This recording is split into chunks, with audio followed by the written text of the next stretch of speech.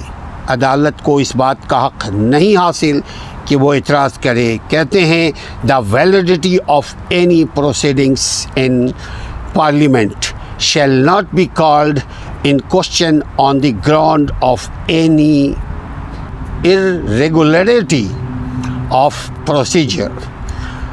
Article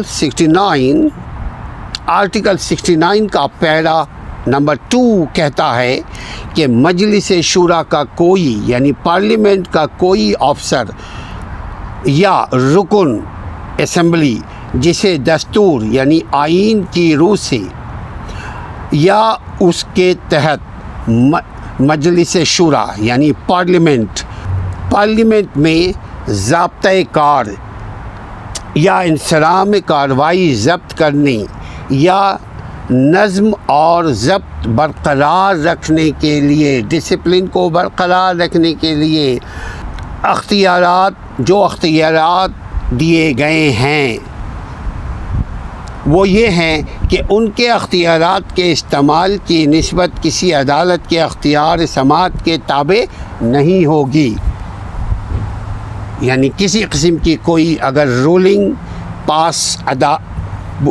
پاس parliament کرتی ہے تو عدالت ان کے رولنگ کو ڈسون نہ کرے۔ عدالت پارلیمنٹ کے کارروائی میں کسی بھی قسم کی غیر آئینی مداخلت نہ کرے، مگر اس کے باوجود یہ چیزیں ہوئی ہیں۔ چلیں آگے دیکھتے ہیں کہ آرٹیکل 69 کا پیرا نمبر 3 کیا کہتا ہے۔ اس آرٹیکل میں مجلس شورا یعنی پارلیمنٹ کا وہی مفہوم ہوگا جو آرٹیکل نمبر 66 میں ہم نے آلریڈی کہہ دیا ہے، یعنی آرٹیکل 66 میں جو کچھ ہے آرٹیکل 69 کا پیرا 3 میں وہی ہے۔ Article 69 para number 3 says, in this article Parliament has the same meaning as in Article number 66 Constitution of Pakistan 1973۔ اسی لیے آرٹیکل 69 کے تحت عدالت کا اختیار یہ نہیں ہے کہ اسپیکر کی رولنگ پر سماعت کر سکے یا ڈپٹی اسپیکر کے رولنگ پر سماعت کر سکے۔ اسی آرٹیکل پر جناب فواد چودھری جو سابق وفاقی وزیر رہے ہیں، تو فواد چودھری صاحب نے فرمایا تھا کہ آرٹیکل 69 کے تحت عدالت کا اختیار نہیں ہے کہ وہ اسپیکر یا ڈپٹی اسپیکر کی رولنگ پر سماعت کرے یا کر سکے، یعنی دوسرے الفاظ میں عدالت کو پارلیمنٹ کے معاملات میں نہیں سماعت کرنے کا حق ہے، سماعت کرنے کا کوئی حق حاصل نہیں ہے، یہ دوسرے الفاظ میں ہے۔ پاکستان میں جتنی پولیٹیکل پارٹی ہیں ان کے الگ الگ اس سلسلے میں ویوز ہیں۔ پولیٹیکل پارٹیز دراصل ناظرین اس وقت تک ایسی باتیں کرتے رہیں گی جب تک عوام بے خبر رہے۔ جو ہی عوام باخبر ہو جائے گی، عوام کو یہ پتہ لگنے لگے گا کون پولیٹیکل پارٹی ان سے پلے کر رہی ہے، کون پولیٹیکل پارٹی ان کے لیے لائل ہے، سیریس ہے، سینسیئر ہے، گڈ وشز رکھتی ہے۔ فواد چودھری نے اس سلسلے میں مزید آرٹیکل 69 کو مزید ڈیفائن اس طرح سے کیا ہے، چونکہ فواد چودھری لائر بھی ہیں، کامیاب وکیل بھی رہے ہیں۔ انہوں نے کہا ہے کہ عدالت نے پیپلز پارٹی کی رولنگ کے خلاف اسٹے کی درخواست مسترد کر دی تھی۔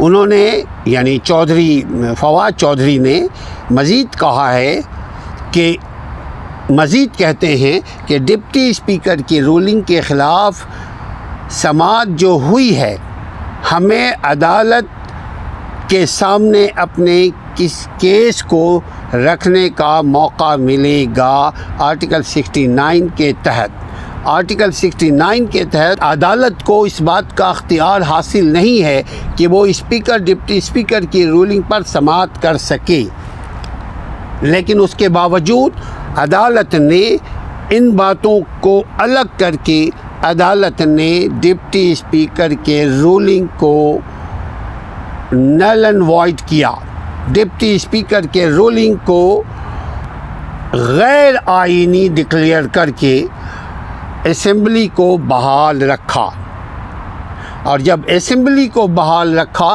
تو فوراً نو کانفیڈنس کی جو موومنٹ ہے وہ چلی اور آخر کار عمران خان کو اقتدار سے ہٹنا پڑا۔ ناظرین، ہماری قوم خوددار ہیں، اسی لیے وہ چاہتی ہے، ہماری قوم چاہتی ہے کہ اچھے لیڈر آئیں، مگر اچھے لیڈر اس وقت آئیں گے جب ہم اچھے ہوں گے۔